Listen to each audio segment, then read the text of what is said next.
ரூபன் படத்தை பாராட்ட வாழ்த்த வந்திருக்கும் அனைவருக்கும் என்னுடைய அன்பான வணக்கங்கள்.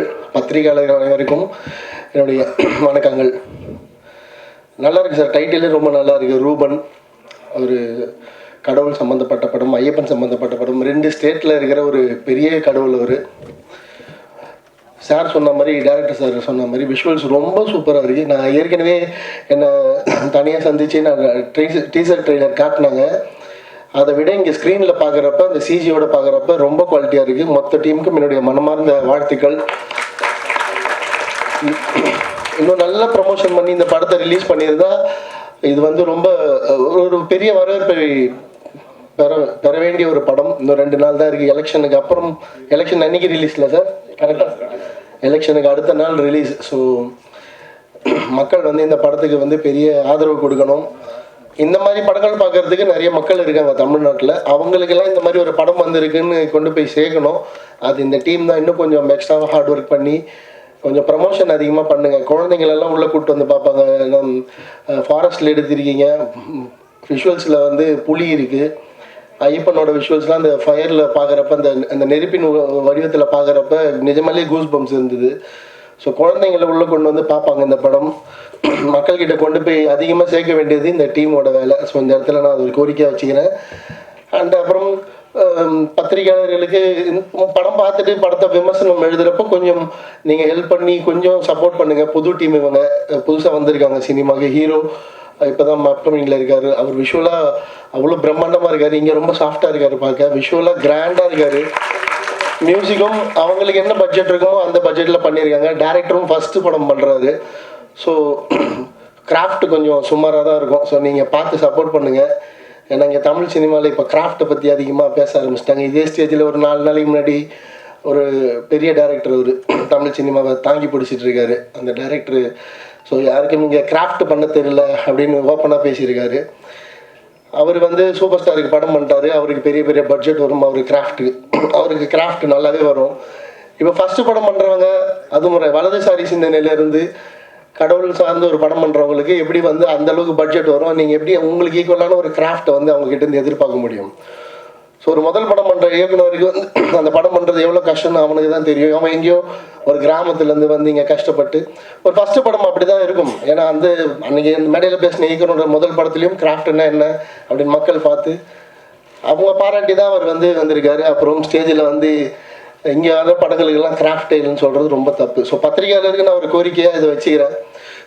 ஸோ கிராஃப்ட் அப்படின்ற விஷயம் வந்து அவங்க வளர பட்ஜெட் வளர அவங்களோட கிராஃப்ட்டும் வளர தான் செய்யும். அதை தாண்டி விஷுவலாக கிராஃப்டை தாண்டி மக்களுக்கு என்ன சொல்ல போகிறோம் அந்த படத்தில், அதுதான் ரொம்ப முக்கியம். அதுதான் நம்ம ஒளிப்பதிவாளர் பாலுமகேந்திரா சார் சொல்லியிருப்பார். நீ எந்த பேனலில், எந்த குவாலிட்டி பேனலில் கதை எழுதுற அப்படின்னு யாராவது கேட்டிருக்காங்களா? ஸோ என்னை வந்து எந்த கேமராவில் படம் எடுக்கிறேன்னு கேட்காது, என்ன மாதிரி இருக்குது பாரு, அதுதான் முக்கியம் அப்படின்னு சொல்லுவார்.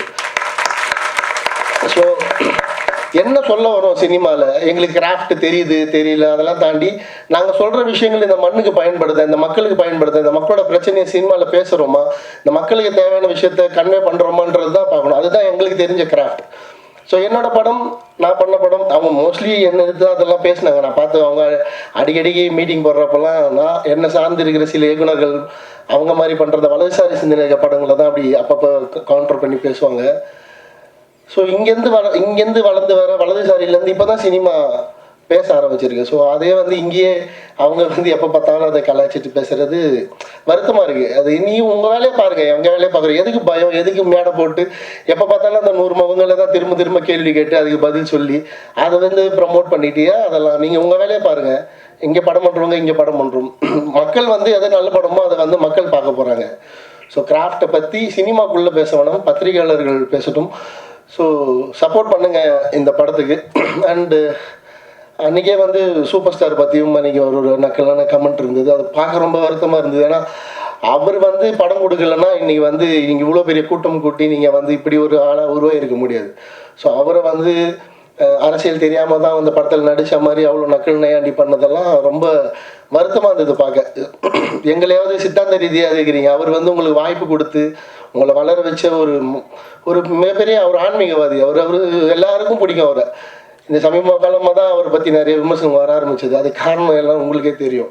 அவர் அன்றைக்கி அவ்வளோ நக்கலாக நையாண்டி பண்ணி சிரிச்சதெல்லாம் ரொம்ப கஷ்டமாக இருந்தது பார்க்க.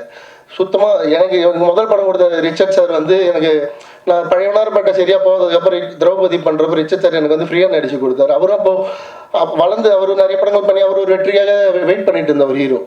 அந்த நிலைமையிலேயே எனக்கு வந்து ஃப்ரீயாக நடிச்சு கொடுத்து அப்படி தான் நான் திரௌபதி உருவாக்கினேன். இன்றைக்கி வரைக்கும் நான் அவருக்கு நன்றியோட தான் இருக்கேன். எந்த மேடைக்கு போனாலும் அவருக்கு வந்து நான் நன்றி சொல்லுவேன். ரிச்சர்ட் சாரால் தான் நான் வந்து இந்த ஸ்டேஜுக்கு வந்தேன்னு. நான் ரிச்சர்ட் சாருக்கு சொல்கிற நன்றி வந்து நீங்கள் ஒரு சூப்பர் ஸ்டார் லெவலில் இருக்க ஒருத்தருக்கு அந்த நன்றி கொடுக்க மாட்டீங்களேன்னு நினைக்கிறப்ப உங்கள் கேரக்டராக தான். ஸோ அதெல்லாம் பண்ணாதீங்க சினிமாவில், அது வந்து தப்பு. அது வந்து அவர் வந்து சான்ஸ் கொடுக்கலன்னா நீங்கள் ஒன்றுமே இல்லை, இந்த ஸ்டேஜில் நின்று இருக்க முடியாது. இதே ஸ்டேஜில் தான் வந்து அவரை பற்றி அவ்வளோ கேவலமான ஒரு சிரிப்பு அந்த கேள்வி வரப்போ அவருக்கு அரசியல் புரிதல் இருக்கா இல்லைன்னா நமக்கு தேவையில்லாத. அவர் ஒரு நடிகர் நம்பி உங்களை படம் கொடுத்தாரு. ஸோ அது வந்து மிகப்பெரிய தப்பு. அதுக்கப்புறம் அதுக்கு மன்னிப்பு கேட்காம அந்த சிரிப்புக்கு எவ்வளோ பவர்ஃபுல் பாருங்கள் அப்படி மறுபடியும் பேசுறது இன்னும் எரியிற நெருப்பில் எண்ணெய் ஊற்றுறக்காது தான். அது மாதிரி வேண்டாம், அது மாதிரி பண்ண வேண்டாம். வல்லதுசாரி படங்கள் வரதான் செய்யும். இந்த மாதிரி கடவுள் சம்மந்தப்பட்ட படம் ஐயப்பன் பக்தர்களுக்கு படம் வந்து எத்தனை வருஷம் ஆச்சு? கிட்டத்தட்ட ஒரு 20 வருஷத்துக்கு முன்னாடி நான் பார்த்துருக்கேன் அந்த மாதிரி படங்கள். இப்போ எங்கே வருது அந்த மாதிரி படங்கள்லாம்? காரணம் நீங்கள் யாரும் அதுக்கெல்லாம் சப்போர்ட் பண்ணாமல் சித்தாந்தமாக வேறு மாதிரி சப்போர்ட் பண்ணுறது தான் அதுக்கெல்லாம் காரணம். ஸோ இந்த ரூபன் மாதிரி படங்கள்லாம் தேட்டருக்கு வரப்போ சப்போர்ட் பண்ணுங்கள். இந்த மாதிரி படங்களும் வரணும்ல. அது கார்த்திகை மாதத்துக்கு வந்து முன்னாடிலாம் எப்பவுமே சேனல்ஸில் வந்து அந்த மாதிரி படம் போடுவாங்க. இப்போ எங்கே அந்த மாதிரி கடவுள் சம்மந்தப்பட்ட படங்கள்லாம் வருது? துர்கா மாதிரி படங்கள் எங்கே வருது? அம்மன் மாதிரி படங்கள் எங்கே வருது? அந்த மாதிரி படம் பண்ண டேரக்டர்ஸே இல்லைங்க. சுந்தர் சி சார் எப்பயாவது 1-2 அந்த மாதிரி பண்ணுறாரு. அதுவும் ஒரு விஷுவல் ட்ரீட்டாக கிளைமேக்ஸில் மட்டும் வைக்கிறாரு. அவரை தவிர வேறு யார் அந்த மாதிரி படங்கள் இப்போ பண்ணுறாங்க? ஸோ அந்த மாதிரி இயக்குநர்கள் அந்த மாதிரி படங்கள் திரும்ப பண்ண ஆரம்பிக்கணும். எல்லா வகையான சினிமாக்களும் இங்கே வந்து தமிழ் சினிமாவில் வரணும். இதான் சொல்லிக்கிறேன். ஸோ நீங்கள் கிராஃப்ட் பண்ண தெரியாதுன்னு சொல்லாதீங்க. மக்களுக்கு தேவையான கலையை பண்ணுறது தான் எங்களுக்கு தெரிஞ்ச கிராஃப்ட். என்னோட படம் அரியலூரில் இருக்கிற பிரச்சனையை பேசும், விழுப்புரத்தில் இருக்கிற பிரச்சனையை பேசும், கடலூரில் இருக்கிற பிரச்சனையை பேசும், சிமெண்ட் ஃபேக்டரியில் அந்த மக்கள் எப்படி பாதிக்கப்பட்டிருக்காங்கன்னு பேசும், விழுப்புரத்தில் இருக்க பெண்கள் காலேஜுக்கு போயிட்டு வரது ஸ்கூலுக்கு போயிட்டு வரதில்லை என்ன பிரச்சனைன்னு பேசும், சேலத்தில் இருக்க பெண்களுக்கு வந்து ஆன்லைனில் எந்த மாதிரியான பிரச்சனைகள்லாம் வந்து அவங்களோட வறுமையை பயன்படுத்தி ப்ராஸ்டியூஷனுக்குள்ளே கொண்டு போகிறாங்கன்னு பேசுவோம். ஸோ அதுதான் இந்த மண்ணுக்கான கிராஃப்டாக நாங்கள் நினைக்கிறது. இங்கே இந்த போயிட்டு பாம்பேயில் நடக்கிற பிரச்சனையும் மலேசியாவில் நடக்கிற பிரச்சனையும் படம் பண்ணுறது இல்லை கிராஃப்ட். ஸோ எது நல்ல கிராஃப்ட்னு தெரிஞ்சுவாங்க. அடுத்தவங்கள இந்த மாதிரி மேடை போட்டு நக்கல் பண்ணி சிரிக்கிறத தயவுசெய்து விடுங்க. அதுவும் இல்லாமல் ஜானரை எக்ஸ்ப்ளோர் பண்ண மாட்டாங்க. ஒரே ஜானர் சுற்றி ஒரே படம் பண்ணிவிட்டு அவங்களுக்குள்ளேயே விமர்சனம் பண்ணி அவங்களுக்கு பாராட்டுறதுக்குன்னு ஒரு 10 சினிமாவில் பெரிய ஆட்கள் இருக்காங்க. எந்த படம் பண்ணாலும் அவங்க வந்து அதை வாழ்த்து ட்வீட் போட்டுருவாங்க, படம் பார்க்குறாங்களோ இல்லையோ. அது நிறைய ஜானர்ஸ் இருக்குது பண்ணுறதுக்கு. நீங்கள் பேசுகிற சித்தாந்தத்திலே நிறைய ஜானர்ஸ் இருக்குது. 2022 தான் முதல் ஒரு தலித் பிஷப் வந்து தமிழ்நாட்டில் உருவானார் மதுரையில். அதுக்கு முன்னாடி நான் தான் படம் எடுத்தேன். கிறிஸ்டியானிட்டிக்கு கேஸ்ட் கிடையாதுன்னு. இருந்தாலும் சமூகத்தில் வந்து நிறைய கிறிஸ்டியன்ஸ் வந்து கூட கேஸ்ட் சேர்த்து தான் போட்டுக்கிறாங்க. அப்படி தலித்துலேருந்து கன்வெர்ட் ஆன கிறிஸ்டியன்ஸுக்கு வந்து ஒரு பிஷப் ஆகிறது வந்து எவ்வளோ கஷ்டம், அதில் எவ்வளோ பிரச்சனை இருக்குன்றதை சினிமாவை எடுங்க. இங்கேருந்து மதம் மாறின பட்டியலிருந்து மதம் மாறின நிறைய இஸ்லாமிய பெண்கள் இருக்காங்க, கல்யாணம் முதிர் கன்னிகளாக இருக்காங்க. அவங்க ஒரு புக்கை எழுதியிருக்காங்க, கருப்பாய் என்கிற நூர்ஜஹான் அப்படின்னு சொல்லி. அந்த மாதிரி விஷயங்கள் எல்லாம் படமாக எடுங்க. அது வந்து அந்த மக்களோட பிரச்சனை தானே, உங்கள் சம்மந்தப்பட்ட மக்கள் பிரச்சனை தானே. அதெல்லாம் விட்டுட்டு வேறு எப்பயோ 100 வருஷத்துக்கு முன்னாடி 70 வருஷத்துக்கு முன்னாடி நடந்தது அதையும் காட்டுங்க, தப்பு இல்லை. அதையே திரும்ப காட்டி எதுக்கு பிரச்சனை? இன்றைக்கி சமூகத்தில் என்ன பிரச்சனை இருக்குது?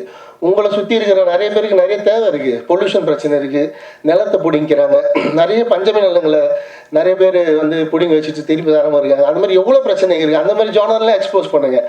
அதை பண்ணாமல் திரும்ப சுற்றி ஒரு சமூகத்துக்குள்ளேயே சண்டையை வச்சு அது ரொம்ப தப்பு. எப்போ பார்த்தாலும் புத்த மதம் தான் ப்ரமோட் பண்ணுறீங்க. ஆனால் படத்தில் வந்து எல்லா ஹீரோட அம்மாவும் கிறிஸ்டியன்ஸாக தான் இருக்கிறாங்க. அது எனக்கே புரியல. அது ஒரு மதத்தை ப்ரமோட் பண்ணிங்கன்னா கரெக்டாக அந்த மதத்தை ப்ரமோட் பண்ணுங்கள்.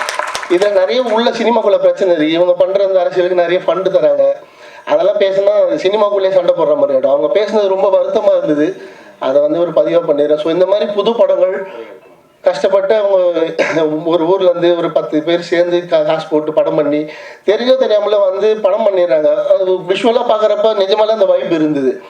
அதை மக்கள் பாவத்தை விட்டுருங்க. அதை விட்டுட்டு அதுக்குள்ளே நீங்கள் ஐடியாலஜியை கண்டுபிடிச்சி கிராஃப்டை கண்டுபிடிச்சி ஆரம்பத்திலே அவங்கள வந்து தட்டி விடுறது கெள்ளி விடுறது மிகப்பெரிய தப்பு. சினிமாவுக்குள்ளே இருந்துட்டு அதை செய்யாதீங்க.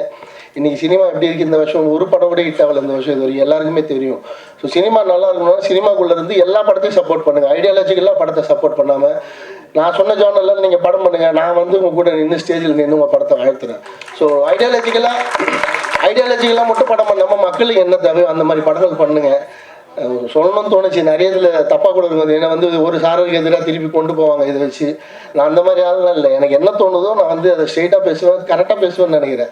ஸோ எப்படியும் நான் வரதான் போகுது என்னென்னமோ கமெண்ட்லாம், என்ன பண்ணாலும் எப்போ தேவையோ நான் வந்து இதெல்லாம் பேசுவேன், சினிமாலையும் இதெல்லாம் பேசுவேன்.